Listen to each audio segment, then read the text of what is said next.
Everybody, thanks for watching. Now, a lot of people are upset, with the recent events we've been seeing, in America, all of the, marches and people protesting and everything like that. And, a lot of people wanted to really get my opinion on a lot of the things that has been going on. This is stuff that I talked about before. It's a lot of things that I've talked about in previous videos.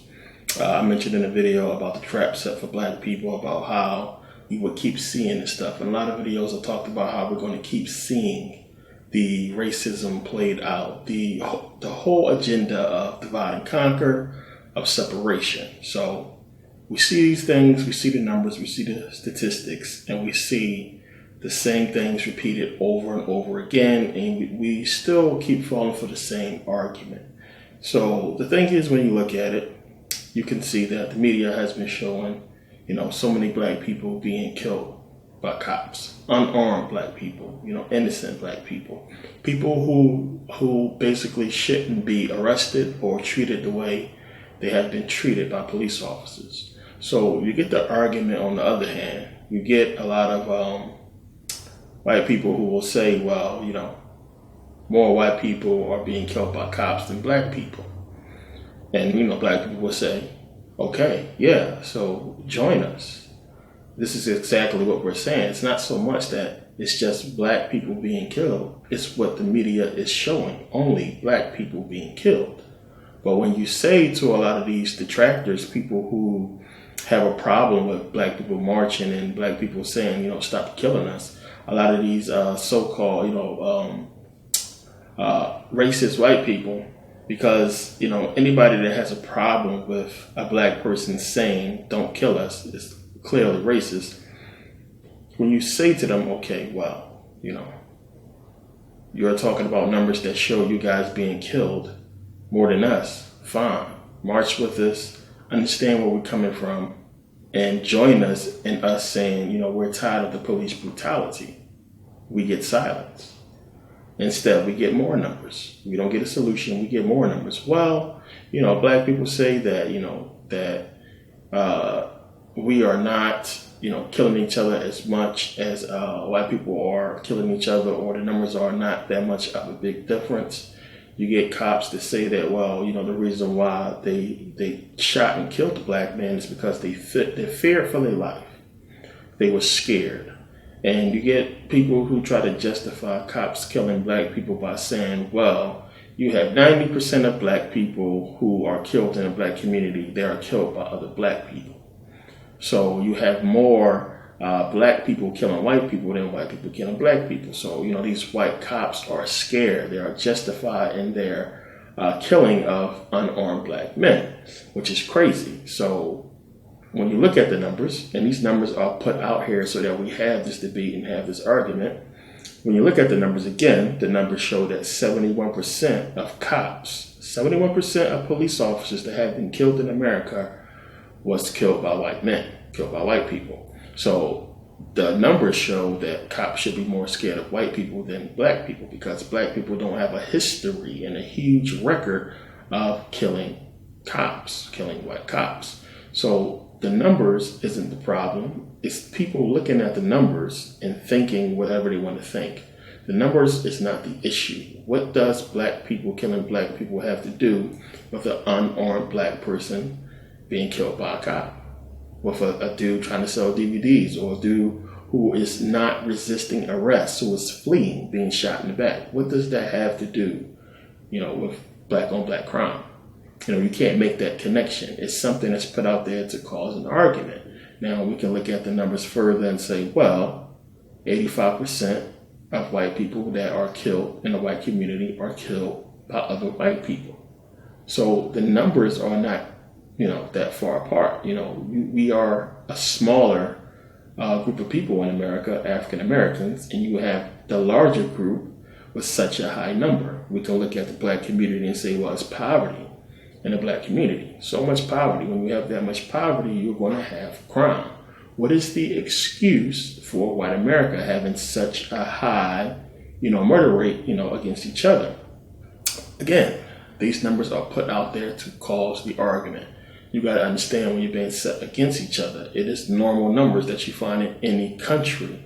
People who are put in a position of poverty, first of all, one, are more likely to kill each other than a person, going from a poor community into a rich community and commit crime. Usually when you see a poor person going into a rich community, it's not to commit murder, it's to commit theft. These numbers are numbers that you see all across the world with people who are put in the same position, because normally the numbers show that you're killed by somebody who you know. You're killed by somebody who you associate with.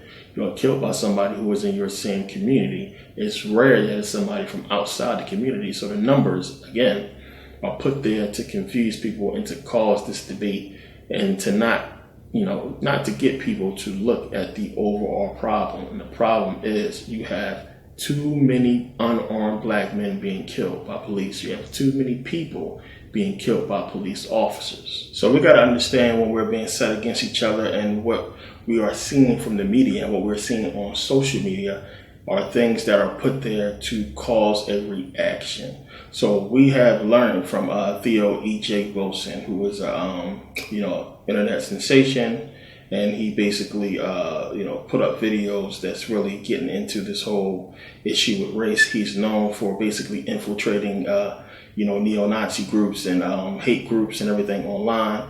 And he basically proved the point that a lot of people who do research, came to suspect and understand that, Facebook, the internet itself, has these, algorithms. These things that basically, when you go and look for something and you find it, something that you're interested in, you will constantly keep seeing it, throughout the internet when you go to different sites. So he proved that, one, you have a lot of these KKK Klansmen and these neo-Nazi groups and these people who go onto these sites like Rush Limbaugh and watch all these, rhetoric speeches about, Black Lives Matter or what have you, all these negative things that spark, racist controversies and conversations, that these people, when they go to these sites and come back to Facebook, they are bombarded with all of this false information. This false information, this false history, and these false claims about African American people. And it's all geared to fuel their ideology and to fuel their hatred and racism against black people and against people of color. So when you go to these sites and you keep constantly getting bombarded with so much, just mindless, stupid information, you have these same people then go. And a lot of these people have no life, and they search and try to find, things to argue about. They go to a lot of sites just to argue and just to try to get their point across. So a lot of times when we are, we're sitting here and we arguing with people online, and you see them, they just come out of nowhere with just crazy information like, black people are not so poor, the majority of black people live in the suburbs, then, the ancient Egyptians were all white, and, all these crazy things about history, because they are being fed false information and they are repeating that false information. It's like if you go online and you start doing, you're trying to buy a new computer, a new laptop. You go on eBay, you go on Amazon, you look online. And when you come back to Facebook, all of a sudden you got all these, laptop ads, all these little ads you see on different pages you go to, trying to sell you new laptops. It's the same way. So when they go to these sites, they're being constantly bombarded with this information. The same thing happens with us as well, black people. When we look at all these pro-black sites, we look at all these little videos about, pro-black things and about ancient Egypt and everything like that. When you come back to Facebook, you're hit with a lot of those sites and a lot of these groups. People put you in these groups and all kinds of things like that. The internet is set up to divide and conquer. Facebook is set up and it's doing that exact same thing. The internet is programmed to do this. Now we can say, well, it's a program that's basically just trying to give us what we're interested in. But it's funny that they would have the program, spread this kind of information. So you have these people go out there and they looking for information. They getting turned on to a lot of these groups. And then they go, find an argument to go to the comment section in Facebook or YouTube or what have you, and they regurgitate this, information that they just learned. Oh, I just learned something new. I want to go, try it out on somebody. I want to go talk about it in one of these groups or one of these comment sections. And they go there and they spit all this false information and, be completely wrong and completely, out of touch with real history. And, anybody who has learned and understand the truth is sitting back like, where the hell did you get that?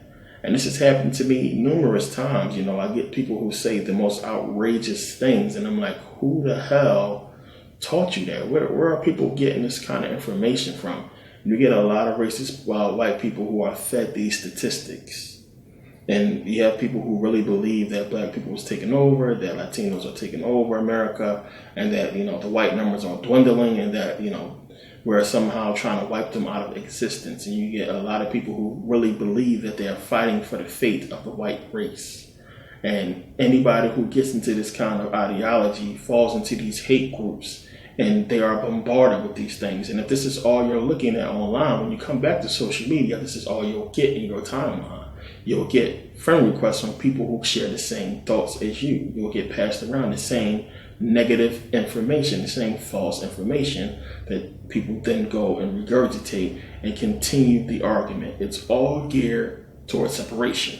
Now we get people who are just so full of hatred, who are just so racist, they don't care about the truth. They don't care about facts. They only care about the way they feel and what they think. A lot of people are driven by either past experience with black people or by, the way they was raised, or just the overall hatred they have for what they see on TV, from black people. And it's just something that some people don't want to get rid of. They have a feeling for it. They believe that they are right. And, there's no way you can really persuade certain people. These are hardcore racist people. And sometimes it's not even worth debating or speaking or arguing with these people, because nothing you say will get them to understand or will bring them out of their hatred. So when you encounter these people, you got to understand, from the jump, that this person doesn't want nothing more but to piss you off and to cause some kind of altercation or to just argue with you. And you got to avoid these people. This is what this stuff is all about. So again, the whole thing with Colin Kaepernick is crazy. Anybody who has a problem with what Colin Kaepernick is trying to stand for is a racist. There is no way around that. It's just plain and simple, because it's clear as day. I mean, let's cut the bullshit. Let's cut the bullshit and look at it straight facts, plain and simple. The man is sitting there telling you he is not trying to disrespect the flag or disrespect troops or veterans or what have you. He is trying to stand for something and make a point.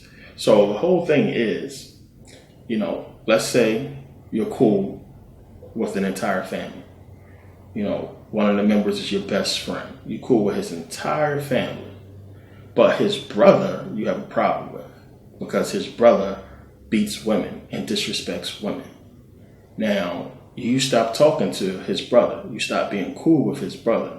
You go to the family respectfully and you explain your position. The family knows, yeah, he's a woman beater. Yeah, he disrespects women. They all know. You go to them and respectfully say, I have no problem with none of you guys. I love all you guys. You guys are great. We can still hang out and party.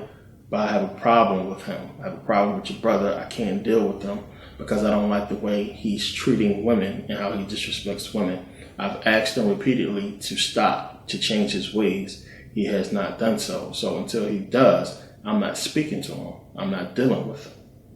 Clear as day, straight to the point. Anybody with a rational mind can understand that. And you have some people that are saying, okay, yeah, I understand what you're saying. You're right. I stand with you on that. It's okay. But then you have other people who are saying, well, that's my brother. You disrespect him. You don't talk to him. You don't talk to me. Regardless of what you're trying to stand for whatever reason they might not like you or what have you. This is the same kind of scenario with Colin Kaepernick. This man is standing here saying, I'm not trying to disrespect the troops. I'm not disrespecting the flag. I'm really trying to stand for something important. I'm standing for the people who can't stand for themselves. Police brutality, what we're seeing in the media, what everybody's seeing on the news TV, black people being killed, unarmed black people being killed. He's trying to stand for something good. And still, when he says to the camera, I'm not trying to disrespect the troops. In fact, you got troops that's standing and supporting Colin Kaepernick. You have troops that are for Colin Kaepernick. And you still have these same people who heard everything he just said, don't want to listen to it. Still want to say, well, he's anti-American. Or, how are you going to go against America or go against, the flag that's paying your paycheck and da-da-da-da-da. When the man just said out his mouth, no disrespect to the troops, no disrespect to what the flag stands for as far as patriotism in America. But that flag has not stood for Americans, it has not stood for us. When you pay attention, when you look at what's going on. And this is what we're dealing with. We're dealing with a lot of people who just don't want to get it, who don't care about the true facts. They just want to argue, they just want to debate. And there's no point of debating with these people when you are that clear and rational in your point, and they still don't want to take it. That's a person who is racist, a person who don't want to hear nothing you got to say, a person who don't want the truth or facts. They just want to argue. They want to be racist. So you got to understand when we're being set against each other, when we are being set up.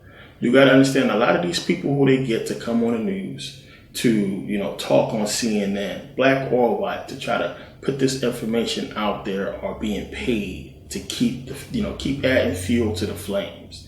You got sellouts like fucking Ray Lewis and can't believe Jim Brown, everything he did. Now all of a sudden to be this coon, it's crazy to see him in this role. And we don't know what they have on him or if he had money problems or what have you. But to see Ray Lewis and Jim Brown and them talk against Colin Kaepernick and talk about, and speak on these things the way they have is crazy. But you got to understand when people are put in place to add fuel to the flames. Even when you have, a white journalist who does a video about, let's say the water being contaminated only in the black community. It's designed to get a reaction out of you black people, to get you to say, see, or to get you to, to be upset, to be mad, to have some more ammunition to go out and rally against, to talk about, to argue about, when it's not going to change the facts.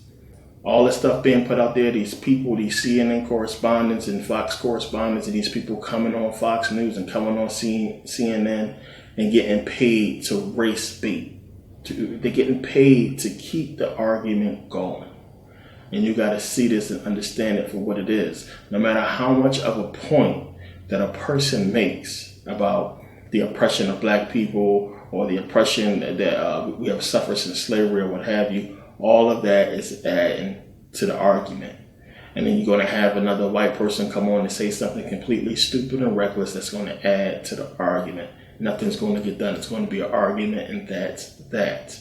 And you have the media putting this out there to fuel you, to get you ready to go back out there and march and protest and, to push you closer to an agenda that they want us to fulfill for them.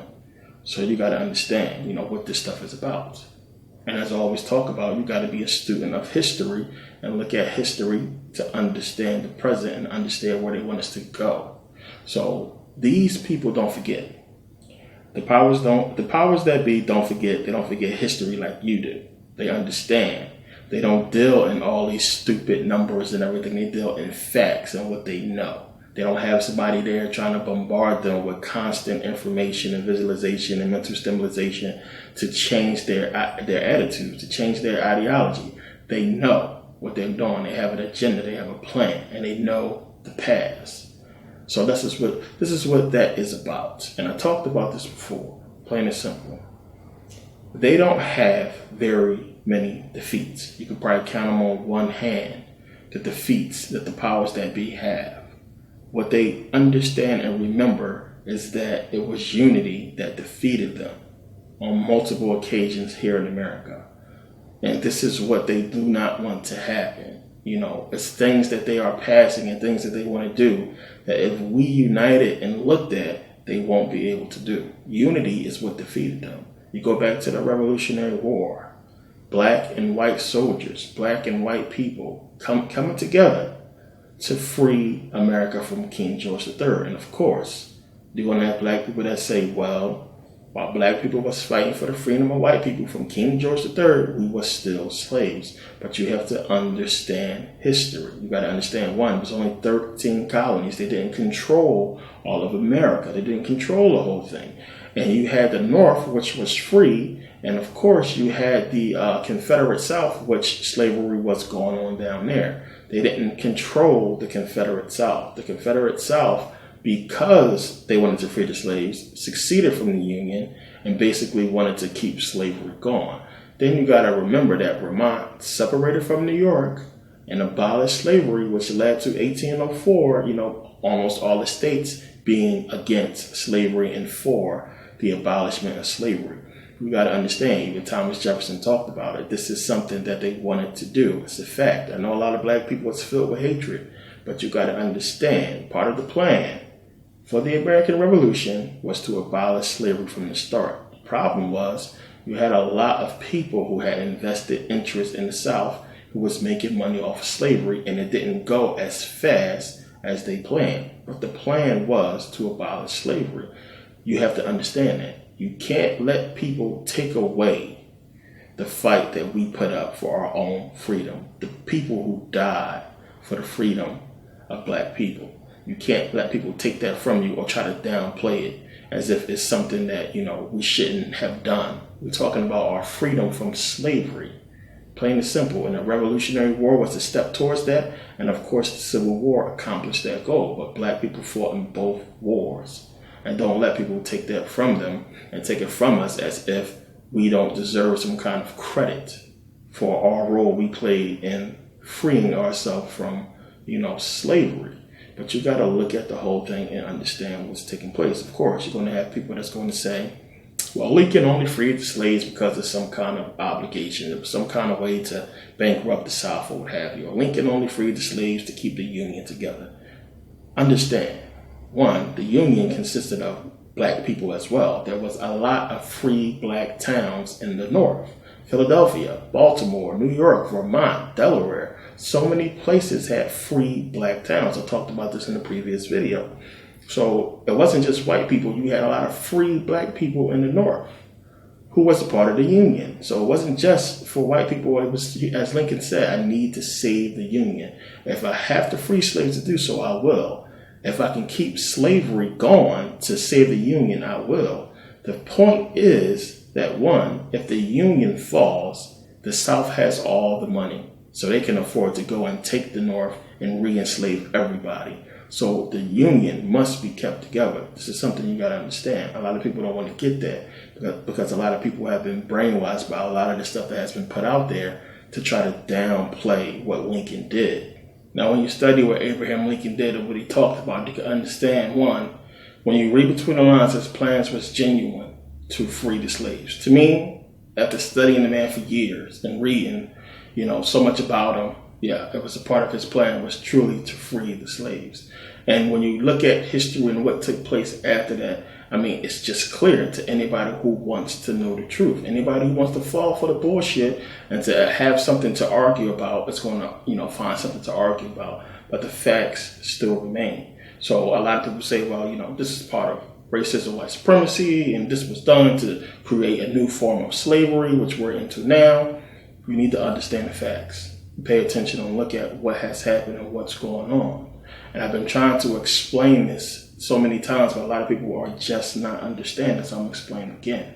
You got to pay attention. First of all, one, we look at racism, white supremacy. As a government system, designed to oppress black people, we can look at what Lincoln did as far as freeing the slaves and say there was some kind of, white supremacy, white oppression move as being a reason why he did it. This is what I'm hearing from a lot of so-called educated black folks. That Lincoln only freed the slaves because it was part of white supremacy, what have you, Think about it. First of all, one, if he freed the slaves as some kind of white supremacy move or what have you, why would you send black and white people down to the South to kill the biggest people of white supremacy, white slave masters. It don't get no more, white supremacy than that. When you have white slave masters down there, it don't get any more, we got you black people, than slavery.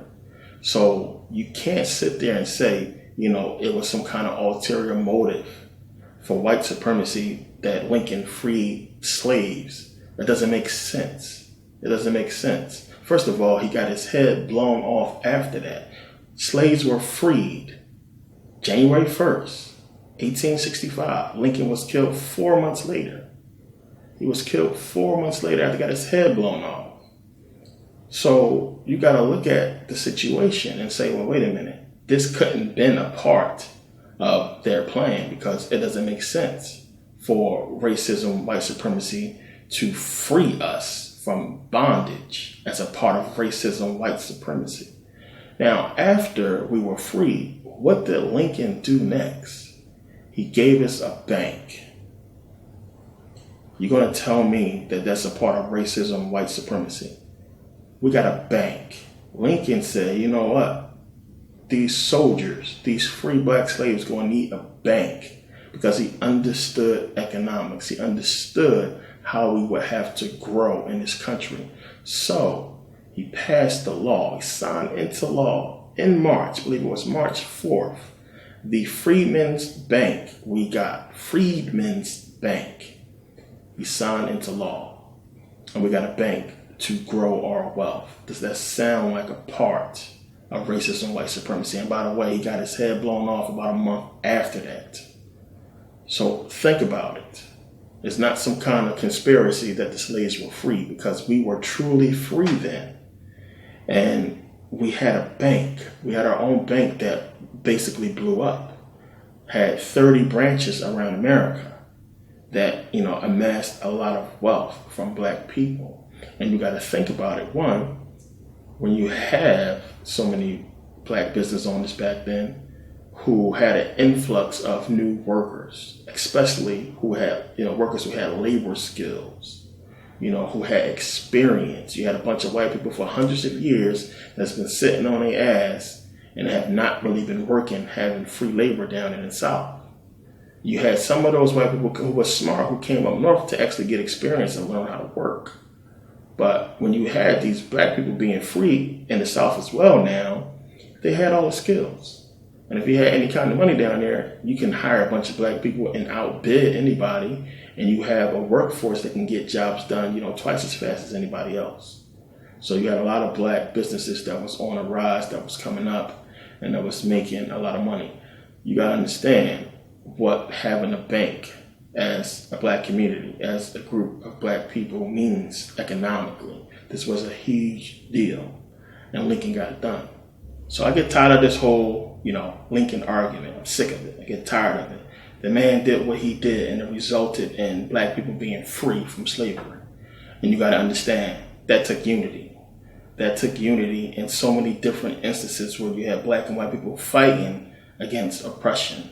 And no matter how you want to slice it or what you want to say, white people died to free black slaves. It's just the truth. It's facts. The alternative would have been us in chains. So no matter what you want to say or how you want to slice it, Lincoln got his head blown off, and he understood the consequences, but he did it anyway because he freed black people. There is no other way you can look at it other than that being his personal agenda, because it wasn't the agenda of the powers that be, clearly, because they killed him for it, and they changed everything after he died. You got to pay attention. I talked about this before. There are two Americas, plain and simple. A lot of people get America confused. The America that existed, before, 1913. A lot of people look at that America and confuse it with the America that exists after 1913.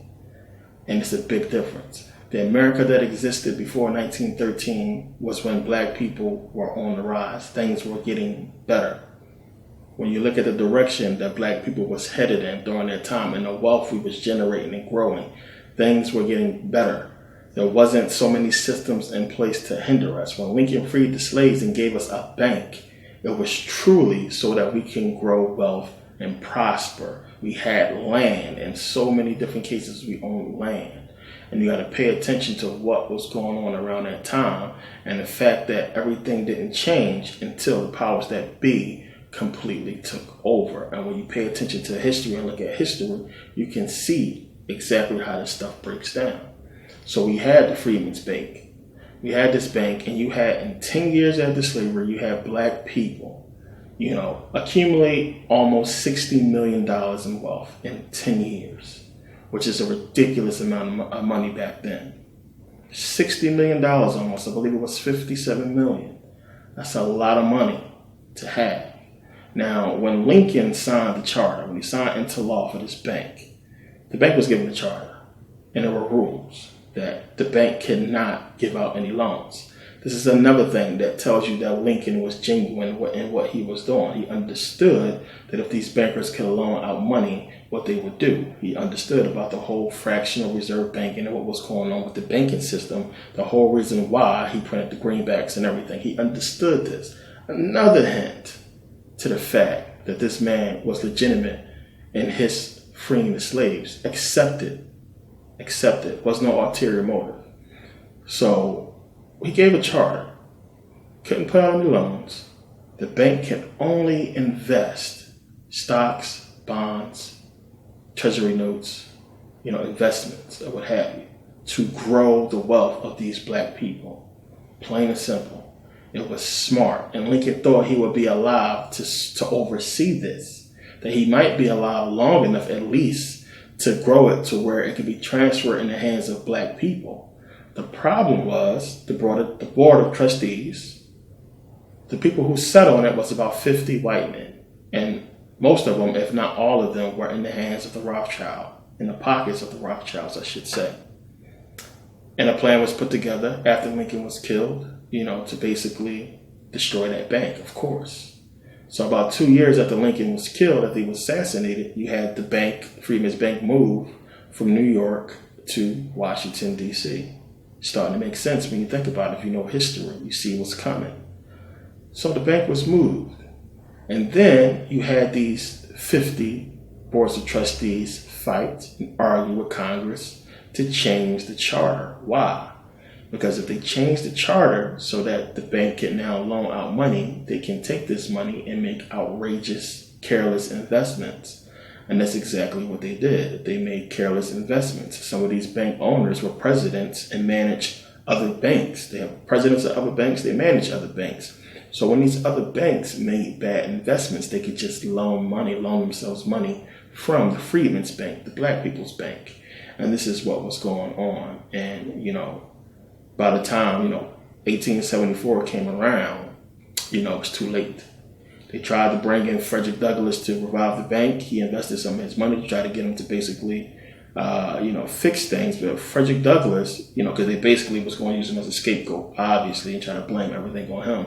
But he was smart. As soon as he walked in the door, he took a look at the books and he said, quote, that the bank is basically a cow. Black people own the cow, but white people own the milk, which is basically how he put it. So you got to understand what was taking place during this time in Washington, D.C. One, you had so much going on, but you got to remember during this time still, you're seeing economically the growth of African American people growing in industry and business, flourishing. If we accumulated almost $60 million in 10 years, just imagine what we would have now. And they understood this. So we all know we had in 1871, you had the acts of the 41st Congress, Section 34, Session 3, Chapters 61 and 62, which basically granted to the District of Columbia a government. So a lot of people, we like to say that this is where America was changed into a corporation. America was not changed into a corporation. America still remains America, a country. What happened was you had the District of Columbia, which was changed into a corporation. And you had it create another United States of America, which it represents as the corporation on top of the country itself, which is why all of these, sign your name, social security number and everything like that, is so that we can be put under corporation and be dealt with in a different, let's say, legal standing as a corporation and not as a human entity, but as a company.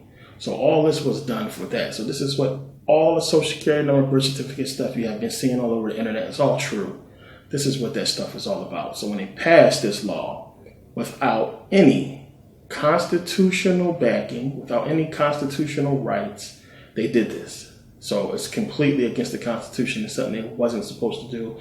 And we don't really understand how it got done, but it got done. And this is what happened when you have crooked people in power. They can do things like this. And when you understand that, then everybody was, almost everybody was in the pockets of the Rothschilds, and they had their eye on America, of course, ever since they lost it.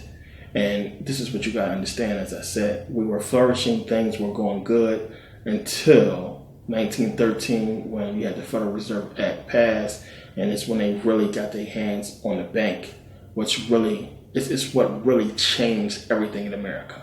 Because bankruptcy was already in place. Believe it or not, in 1871, America was going through a bankruptcy. We was losing money. It wasn't as public as people understand, but this was the point.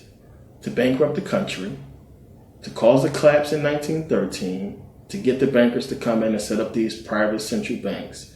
And that's game over. Because then once the bank controls the country, the bank can set laws.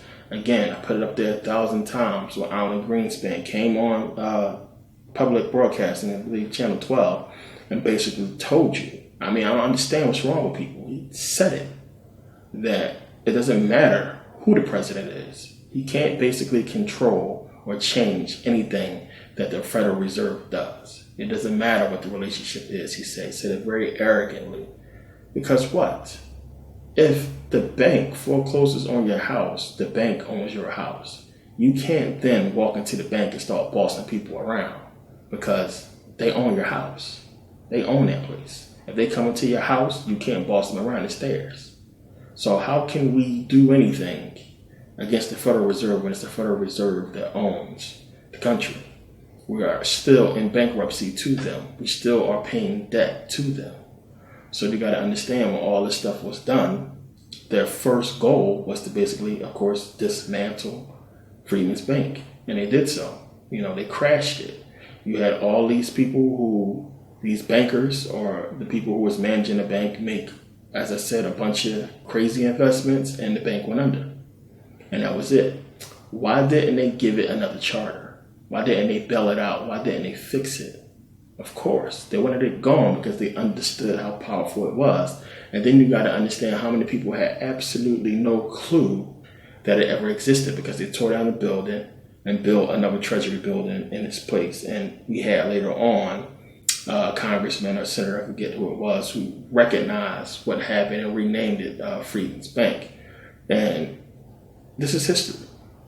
And history tells you exactly why we are where we are at today. So when black people, when we say, we have been oppressed, we have so many things put in our way to hinder us from growing, this is what it is. The difference is you have to separate the real America from the new America, the America that was taken over in 1913 by the powers that be, taken over by the very people who enslaved us in the first place.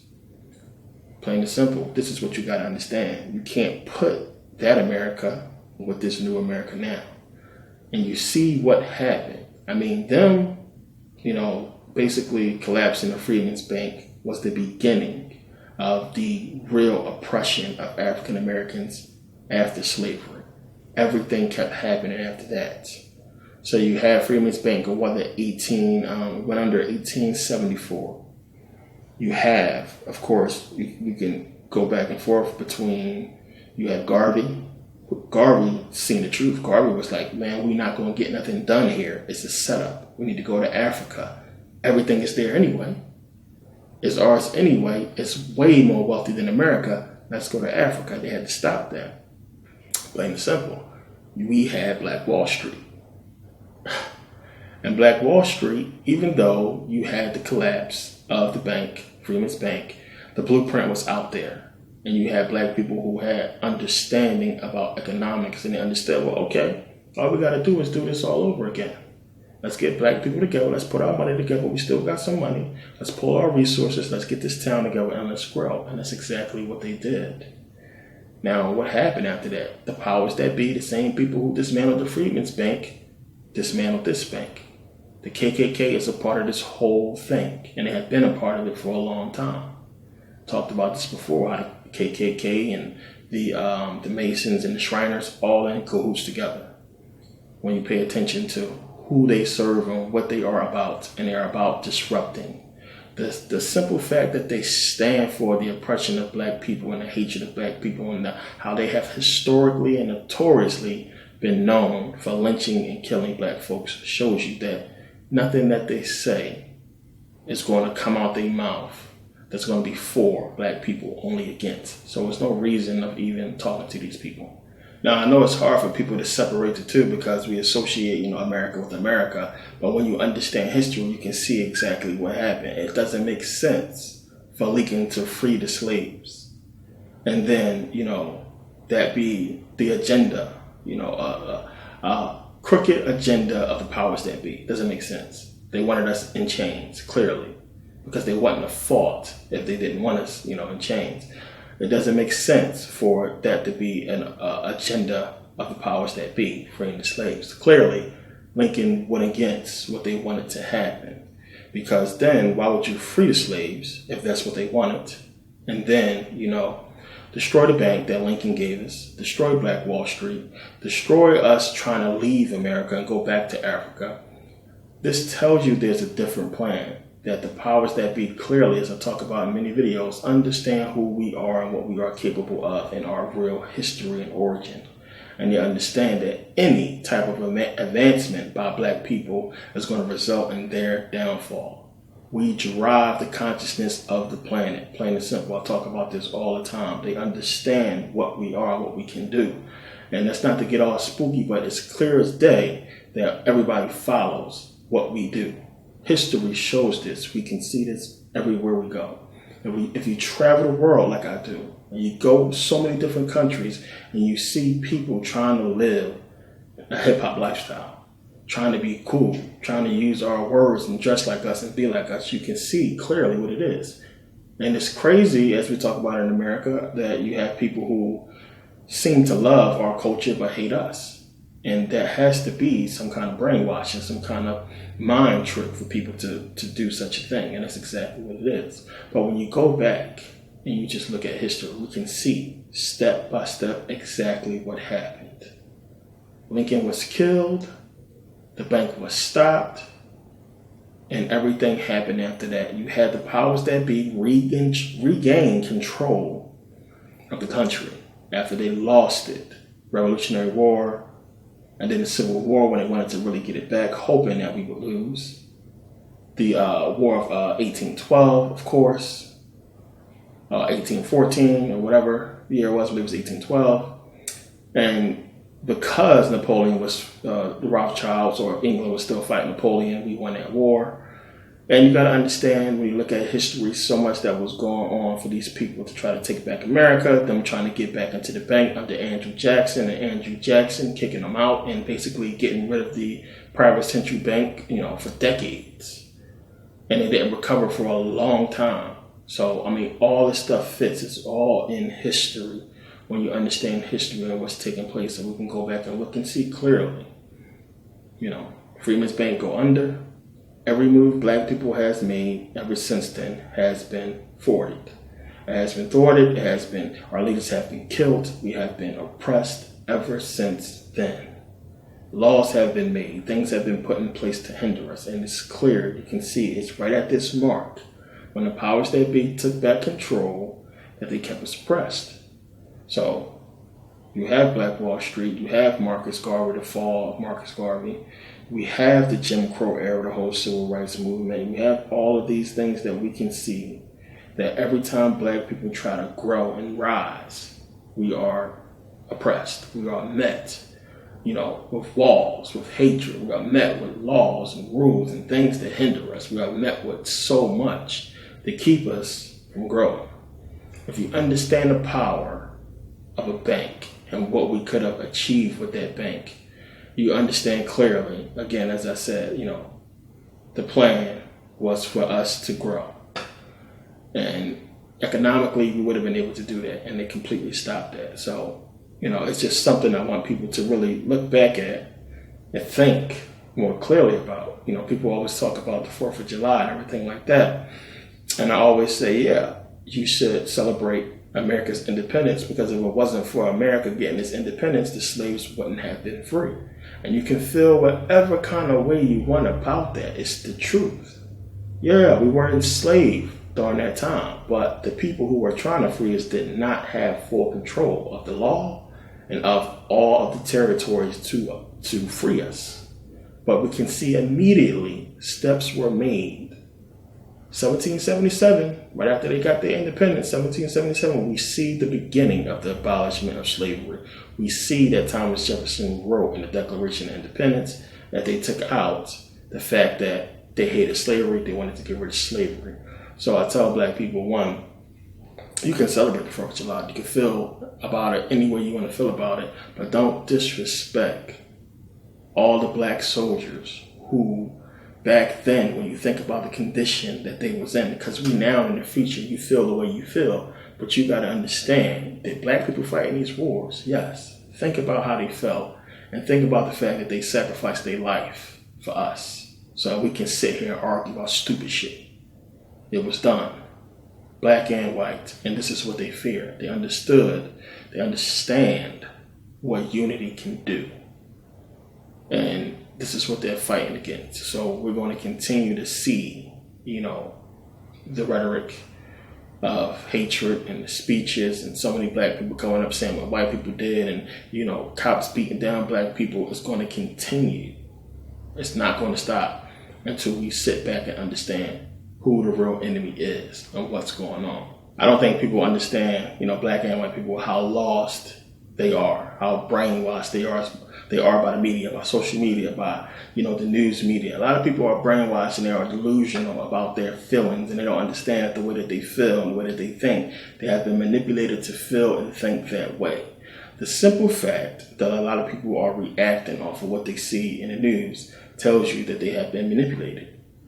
I mean, you turn on the TV, you go online, and you see the same stuff. So many racist posts. You see so many videos of police brutality or racism, and it's all designed to get you to feel some type of way. Rightfully so, people should be angry, especially black people. I don't understand, and again, I don't understand how any white person feels any type of way. What is the problem? And this is why I say, there's no need to argue with these people. They are racist. You have too many white people who get it, who just march with us, who understand, yeah, this shit is wrong. Anybody else is racist. Those are these people who go to these sites, who get fed this false information, who have these ideologies, and you have people who are closet racists, who understand how evil and dumb racism is, and they feel a certain type of way about black people, and they're trying to convince themselves that it's justified. They don't want to be labeled as a racist. It hurts their feeling. They want to understand what's going on. They want to try to justify their racist feelings because they have been bombarded with so much news media, so many negative images of black people that have them feeling some type of way about us and our existence. The simple fact that black people are saying, stop killing us, stop oppressing us. If you have a problem with that, there's something wrong with you. So we got to understand that a lot of people are really suffering from the programming.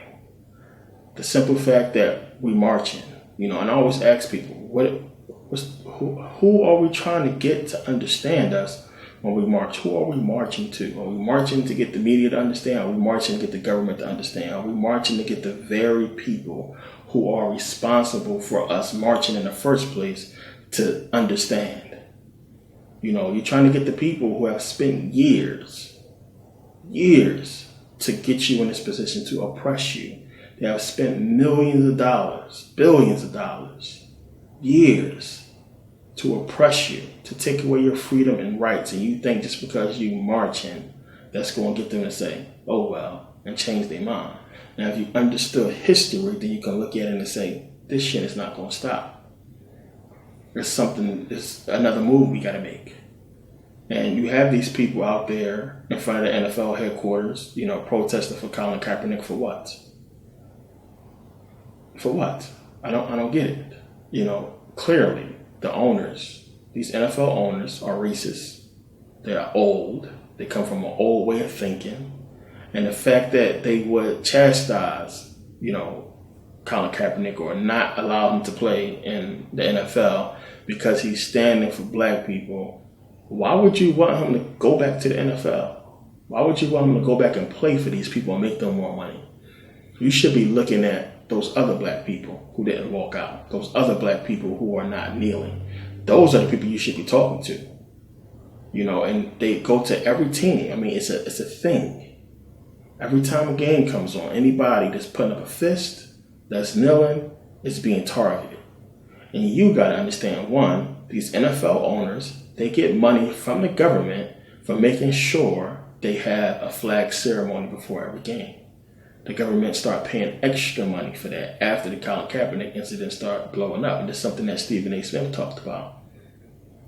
You haven't seen so many national anthems before the NFL game. They usually didn't show it. Now, all of a sudden, post 9/11, of course, we get the anthem. But a lot of people don't know that the government they paying for these ceremonies. One, to, solicit people to join in and to keep the patriotism factor going. But you got to understand, as I said before, the powers that be don't give a shit about this country. They're not from here. And they're using patriotism to get black and white people to join the military to go die for their agenda. And that's exactly what we're doing. And now we're in the future, you might as well say, where we can blow up a country, push up a button.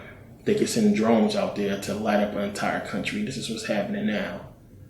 And you got to understand, where we stand and what's taking place and why we're being distracted from the facts. They understand history. They don't give a shit about what people say and what people are talking about online or in news media. They understand facts. And it's exactly what I deal in, facts. They understand the fact that unity can stop all this. If we sat down and looked at the real enemy, we would see it's the media and it's this government. Plain and simple. There's no way around that. And you can call me coon, you can say whatever the hell you want to say. One, a lot of people don't have the benefit of traveling the world and living in different countries. And being in the country where I'm at now, I always talk about Sweden, living in a country where you see it work, where you see a news media that is controlled by the people, where you see people living peacefully, unity, no black neighborhood, no white neighborhood, no Latino neighborhood, no Asian neighborhood, no Indian neighborhood. You could be living next door to a rich person. Don't even know it. He just got money. They're not broken up like that here. You have a system that benefits the people, that if you lose your job, you get another one. You get money until you find another one. The government helps you find one. It's not beneficial to the system if you are poor, if you are homeless. You can't be homeless in this country. And America's supposed to be the greatest country on earth. But when you've been to countries where you see systems work for the people and you see racism is non-existent, of course, anywhere you go, you're going to have squabbles over race. It's going to happen here and there. Stuff is going to happen. I mean, it's the same. I mean, you can't look at when a black person fight a black person and just say, that's nothing. That's two people getting into a fight. So just because one is black and one is white, it don't have to be about race. Stuff happens. People feel some type of way. People, when they are angry, they say stuff out their mouth that they don't really mean. They're just saying it. But when you go to a country where you see the system working for everybody, and the fact that you have so many black people here, Africans here, who have corporations, businesses, employees, that's not just, black, white, mixed, people from all over. You see black people here being treated just like everybody else. You see the system, you see the commercials representing black people as well. I mean, it just tells you that, it can work, that it's possible, and that America, the reason why it's not working is because you have a system in place that is designed for it not to work, to separate the people. So we got to pay attention to what they could be forcing us to do, and that's one, to get violent. to act out of character, to give them a reason to use those FEMA camps and those FEMA coffins. Because once we act, they can go ahead and justify anything they do to us. We've seen those coffins. Those coffins have not been used, and the government don't spend money for no reason. You got to understand what they might be trying to force. And we see, one, that they can use the media to make anything look like whatever they want it to look like. So even if they orchestrate something to where black people was killing people or something like that, they can use the media to make it look real. Now, we have been very successful in, proving they bullshit wrong. And once we do that, you see it disappear. This is why it's important that we can get videos out. But this is another reason why, which I'm going to talk about in a minute, why they did what they did with YouTube. So one of the things is, they can really manipulate, everybody to make things look a certain way. And we won't get the truth until, it's too late, and things is done and over with. And we follow this thing to the plan they have, set up for us. And black people start fighting, protesting, or I should say shooting or anything like that, some kind of violence. They can go ahead and justify anything they do to us. They can say that we're militant, that's some kind of black hate group and we're going around killing people, what have you, and just go in and start killing black people and wiping people out. Something to that effect. We got to pay attention to what we do and how we move. And us going out there in these rallies and marching is not the move. It's just not what we should do. This is chess. We have to move smartly and strategically and think about what we're doing. And the problem is, we have a serious lack of leadership. We have a problem with that. And, anybody that we consider a leader that we started to look at, you can see that they have been bought off. All the real leaders are executed. Plain and simple. This is why I talk about, hip hop, because I try to get people to understand that if it was good for us, we wouldn't have it. You have an organization, you have a company, you have something like the music industry, even with sports, that's generating billions of dollars for black people, millions of dollars individually for these people. They've taken everything from us. Why would they give us these things if it was good for us? They are given to us because they know it's going to destroy us. Plain and simple. You're going to get a lot of people to reach for goals that is not smart, that is not real. You got a lot of people trying to be rappers and actors or what have you, and not trying to really get the essential skills they need to grow economically, to help their family, to do better things. And so many people chase the entertainment industry and, they end up left behind. And it's not realistic. But on top of that, you have, the music stimulating black people and causing us to act out what we're hearing and to change our reality into exactly what we're listening to, in our headphones. So again, it's clear, I talked about this before. What we're listening to is what we're seeing in the black community. It's just that simple. It's driving the community. It's driving everything. They understand that. That's why it exists, because they know it's destroying us. So we got to pay attention to that. We have a serious lack of black leadership. So many coons out there, so many sellouts to black people, and we just lost one of the last real black, leaders who really spoke out. Dick Gregory, dead and gone.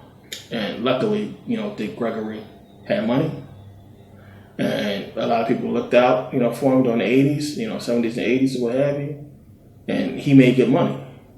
And he didn't have to really coon out, and he didn't really have to go do things against black people for money. He had his own money. He didn't have to really rely on so much. He was able to speak his mind, and he had the respect of a lot of people, even in the entertainment industry. A lot of people respected him. And it's going to be some stuff that's going to come out about his stuff. I want to get into all that, but most likely it's true. But you'll see it down the line. But Dick Gregory dead and gone. And you have so many people who don't understand how important it is to move the right way as a black leader. I don't consider myself being this huge black leader. I do what I do. I speak about what I speak about.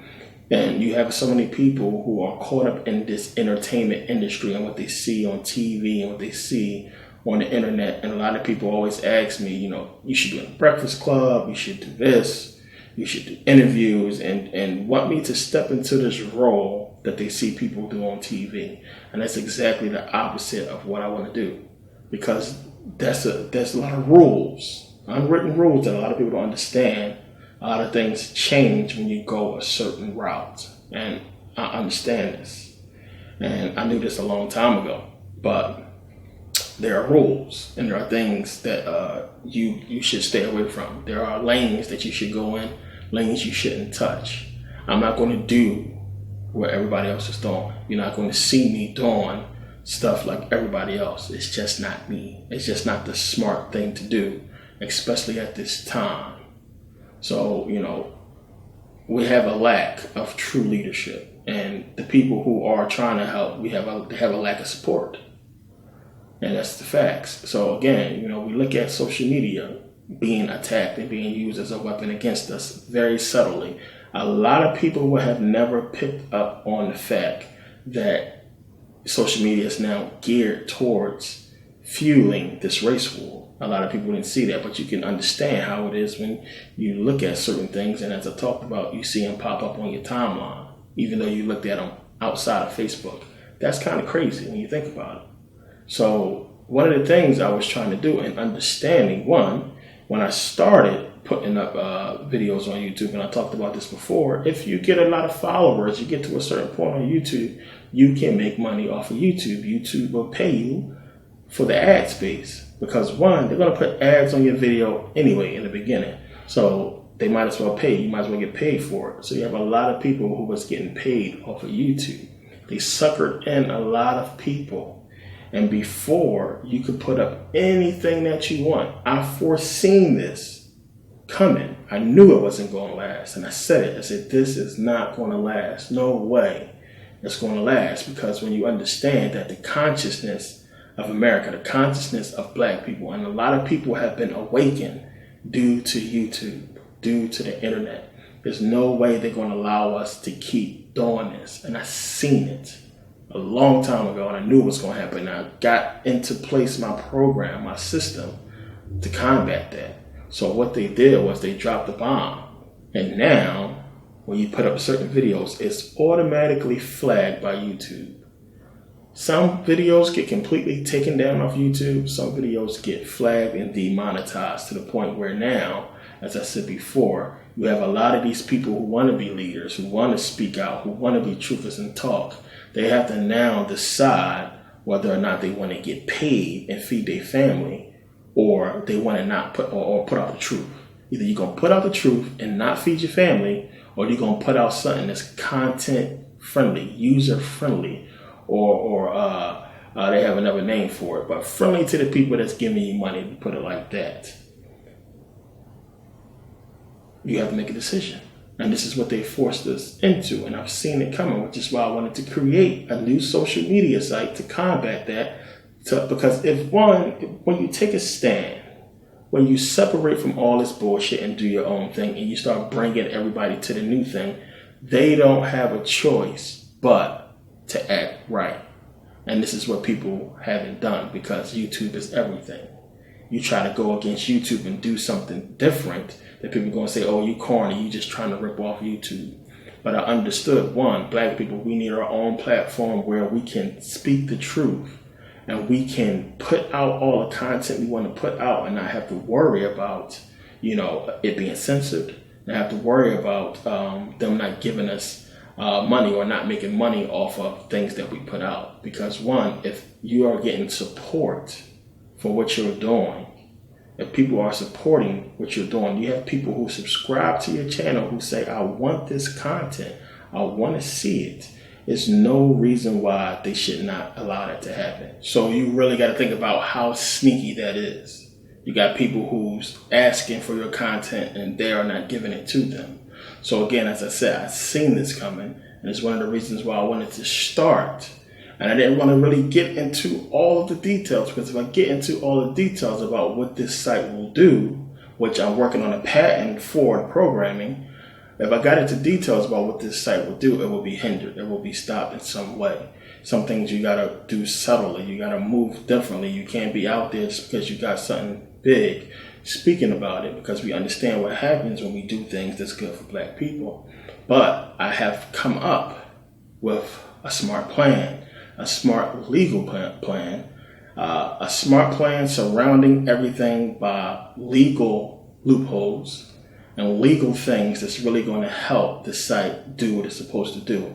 One of the reasons why I'm here in Sweden, why I'm outside of America, is because once this site launches, once I get it off the ground, I can do it from here. It will be just smarter to actually launch from here and have, everything set up here, so I don't have to worry about something happening legally in America to take the site away from me. So I've made steps. This is a process that's going to take years. It's going to take a while to get done. And, again, it's one of those things where people don't understand what you're trying to do. We have been so brainwashed by the system. A lot of people walking around with that. We see that Negro thinking, that nigger thinking, and thinking that every time a Black person does something, it's some kind of ulterior motive behind it, especially when somebody's asking for help or asking for some kind of a donation or something to help out their cause. I understand this, so I don't really jump on people too much, and because I'm not getting donations. And I put up a GoFundMe for this whole plan. And again, as I said, I didn't want to get too much into details about it because I didn't want to put everything out there. But it's something that's really going to help us grow and allow us to do what we need to do. But at the same time, give us things that we need economically. Bring people together to understand how much a bank is needed for Black people. So if you have Black people on the site that's geared towards helping them out, that has a timeline that's flooded with useful things, useful opportunities for Black people, but at the same time, still having entertainment, still having things that's fun, still having educational things, but giving us what we need. We're not getting that from Facebook. We're getting exactly what we need to keep us arguing and to keep us destroying ourselves and destroying each other. We're not getting that. So this is something that I wanted to do and to put out there to really help us. So once it's off the ground, once everything's done, I can, test it here, start it up here and give people the understanding of how to use it. What is it here for? What can it do? It's so many different Black companies, Black organizations that's interested in a lot of things to help their business grow and to be able to put out opportunities for Black people. We just haven't been able to take advantage of them. A lot of these organizations exist in different Black communities, but they need room to grow. They need people to know that they exist. They need people to understand that, donating money to a lot of these organizations, how it can help everybody out. As I said before, understanding how important Black banks is. Black banks that is not controlled by white people who don't have our best interests. We need a bank that we control. A bank that's not going to be controlled by a certain group of people that's elected, but by the very people that's investing the money in the bank itself. And this is how the Freedmen Bank started out. The people had a piece of the bank. They own a piece of the bank on top of the money that they deposited in the bank. As I said before, the problem was you had these 50 board of trustees, these 50 white men that wasn't really for the interests of these Black people. And again, had Lincoln been alive, things probably would have been different. But this is the type of situation that Black Wall Street learned from and was able to grow.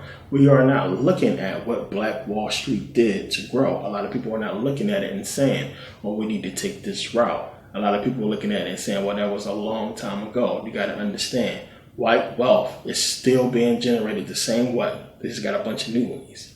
But it's still growing the same way it was growing way back then. It's not hard to understand how economics work. But you need a bank. You need resources.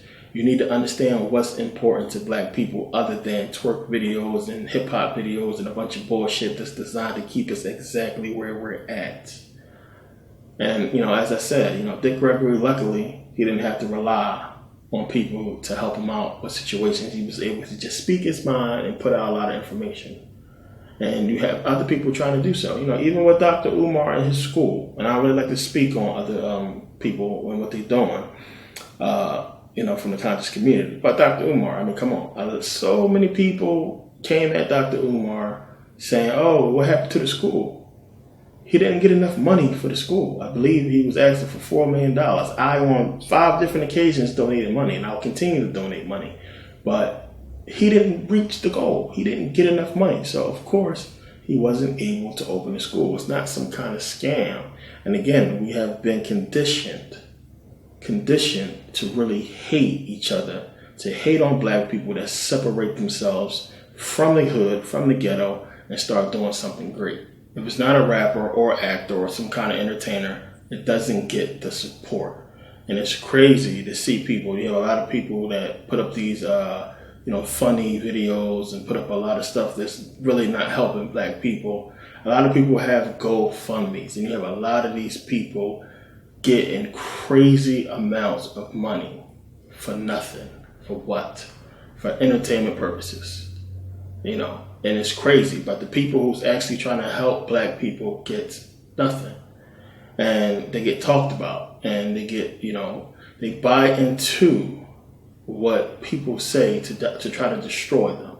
You have black people turn on a lot of people who try to help them out and believe what has been put out there to basically hinder them. And, it's crazy. And this is why I say a lot of people, we don't understand how brainwashed we are and how much we destroy ourselves and each other based off of this, programming.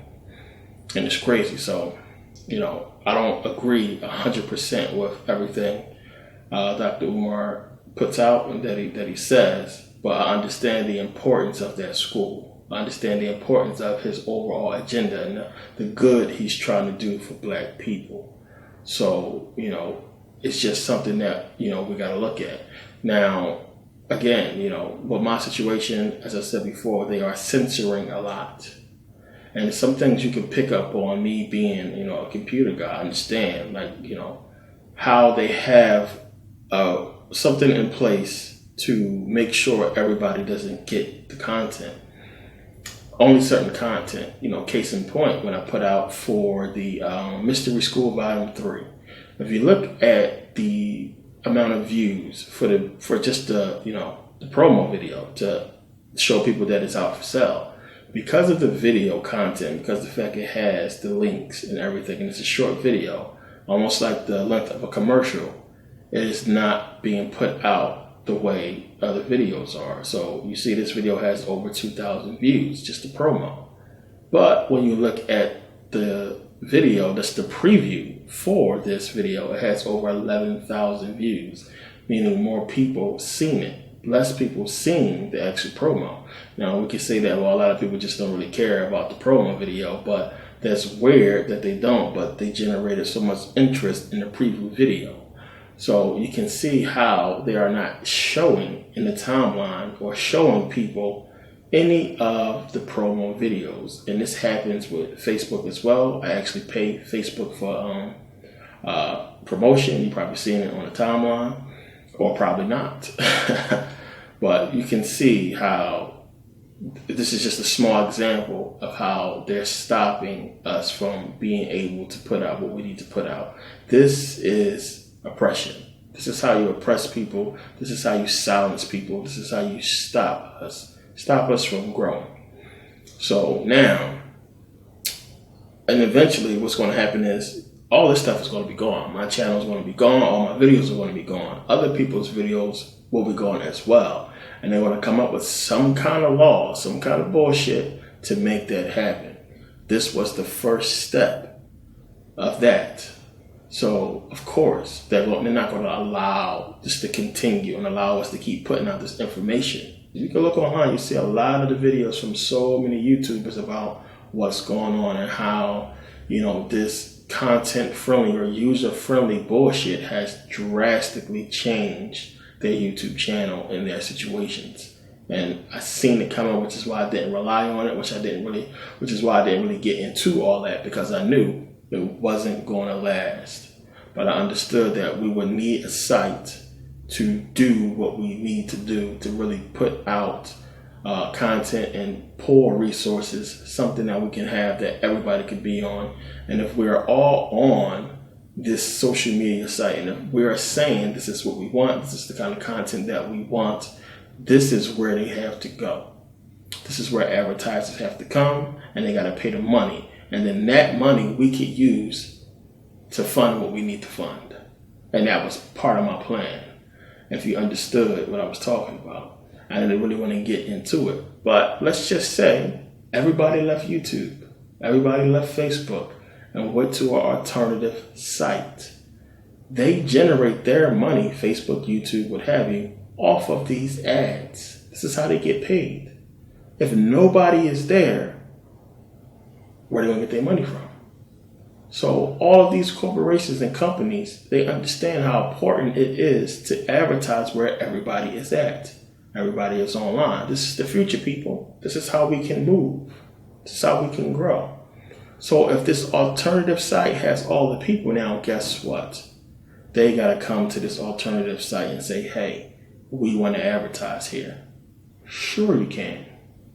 Now, if this alternative site was going to be geared towards economically helping black people by, the money that it pulls in from a lot of these corporations to help fund a lot of the situations and a lot of the programs that we would have, then this is how we can grow. This is something that wouldn't just benefit me, but it would benefit so many other people. So this is not just a selfish thing that I'm trying to do. It's something that I've seen that's going to eventually happen, and some people are going to benefit from it, some are not. We are not going to benefit from it if we don't act accordingly and make moves. So this is what's heading down the pipeline. I'm trying to stay ahead of it. So I get a lot of questions about the GoFundMe page, and a lot of people talk about, what it's really about, what am I trying to do? And again, as I said, I don't really want to get into too much of the details because it's important to keep it sort of secret and to allow it just to happen and to, launch it in a place where it can't be touched and where it's protected and, surrounded by laws that can protect it and to keep it from people controlling it or hindering it. So now, enough about all that. It's hard to be genuine and speak the truth about anything involving money without people thinking you have an ulterior motive, as I said before. But this is something, as I said, that's going to get done. Whether or not, I've reached the goal of the GoFundMe, it's something that I'll get done. I have people that have my back. I'm putting my own money into it. It will get done eventually. It just depends on how long it will take. The GoFundMe was to help speed things along and to get it to a certain point where I can launch a prototype and test it. That was the point of all that. But, it'll happen. But as I said, for people who actually, paid attention, who stayed and watched the entire video, I said I was going to disappear for a while, which I had. Went to Egypt. Spain, a couple of days in Greece, been traveling, and a lot more traveling to do, a lot more coming up. And I go out to do a lot of, field research and to go look at a lot of things, which I'm going to be doing coming up. Spending some time in Africa. And it's to really, to know, to really know and to see things for myself. And to validate my own personal research. These are things that has to be done because I'm one of those people where I just can't see it in a book. I need to go there. I need to see it for myself. And as I said, I got a lot of research done in Kemet. And a lot of things I'll be talking about later. But, it was a good trip. It was cool, going back there again, standing on the pyramids, seeing some of the things that I've seen. And it's cool, when you go out and you see the world, you see a lot of things that, that's completely different from, your normal everyday life. But it's a lot more places to visit and things to do. But I want to thank everybody who's been supporting and who has been, keeping up with the DVDs and everything I try to do. Lower the price and change the prices and try to get people to get caught up. And, it's very little support. And as I said, I don't really blame you guys. I understand that a lot of people are just not seeing the ads. It's just what it is because I get a lot of emails, as I said before, from people who just haven't seen it, who didn't know it was a Saturn Satan 3, who didn't know about Mystery School, who didn't know about the website.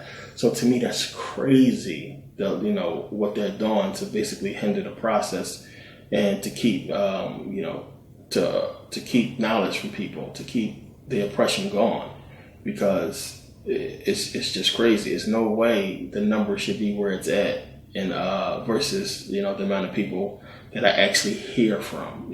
So it's crazy. But I understand it's not a lot of people's fault. But the book, again, a lot of people always ask about the book, and again, the book is an ongoing process. It's now 3 books. As I said this before, the first book, which basically had to get redone. This process takes anywhere from 6 months to a year when doing it right. This is like so important, this first book. It's very important how it has to be done right. And there are little legal loopholes that I got to go through because I have to get permission for certain things that's in the book. So I'm going through that. So, there was a problem with the first publisher, which is gone now, which I have a new one. Self-publishing second book, which I'm trying to launch at the same time. And there's a part 1 of the third book, a part 1.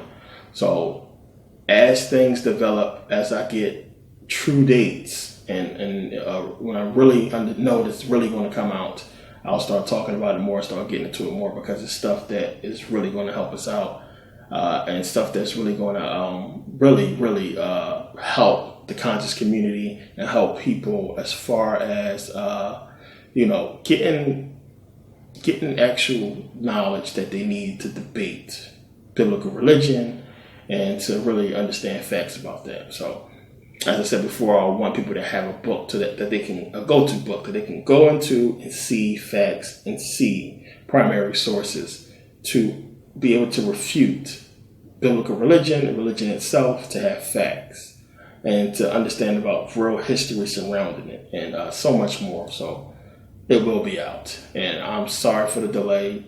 Trust me, I'm frustrated with the process, and I've been through a lot with it. So it's crazy, but it's going to get done, and it'll be out, and it'll be definitely worth the wait. So Saturn Satan is done. The entire series 1 to 6 is done, out the way. Mystery School 4 will be out soon. And a few more DVDs and a lot more videos on YouTube, and get caught back up on that. So, I want to just let people know, definitely back, and there's a lot more to come, and appreciate the support and the people who do donate, and everybody new who subscribed, a lot of new subscribers. Follow me again at The Real Merkabah, Instagram, Twitter, Facebook. A lot more pictures that I didn't put up. You'll see, if you didn't see them on Facebook, you'll see them on Instagram. Everything that everywhere I travel, you'll see on Instagram. I'll put up, I'll talk about. But follow me definitely at The Real Merkabah, Instagram, Twitter. And yeah, thank you guys for taking the time to watch and support. I don't think it's anything that I left out, but I really wanted to get into this whole thing because you got to pay attention and see what's going on and understand why certain things are not shown to keep us separated, why they're not showing the white people that's being killed, why they're not showing, all the violence against white people from the police. Everything is done to keep this whole argument going. Pay attention to what's going on. Understand this is a setup. Act accordingly. Don't fall for what they're putting out on the news and everything that they're saying to try to, separate. We can't get this done without unity. The only way we have ever beaten them is by uniting. Unity, not just black and white. When you pay attention and be real with yourself, and I'm serious about this, we cannot get this done alone. Africa, a lot of people always say we could just go there and take Africa, and it's not as easy as you think it is. You got to understand how this stuff really works and what it's going to take to get this done. And when you step back and look at it, we are just not willing to invest the time and money into making it happen. A lot of people just want to complain until they die. They don't want real change. They just want to scream until somebody listens to them and then calm down and go about their life as, working till they die. A lot of people don't want real change. Some people are here who fighting for real change and willing to pay the price and willing to do what it takes to cause it. And you got some people who pretending to be conscious, who debating to be conscious, who don't know what's going on, who just want to fit in, who want to jump into what everybody else is doing. A lot of people struggling with the whole conscious thing and don't understand what it's really about. Because if you're saying you're conscious, but at the same time you're promoting so much negativity, you don't know what you're doing. So there's a lot of people flirting with that and don't understand what consciousness is really about and don't understand what all this stuff is about. So again, I try to teach, I try to put out everything to get people to understand how deep and serious this is. It's big. And it's not just about this lifetime, but, the rest of your lifetime here on this planet. And it entails so much. So when you understand, what's going on, you act accordingly. But yeah, thank you guys for taking the time to watch. Thanks to everybody who took the time to purchase part 6 and who has been supporting. See you guys next video.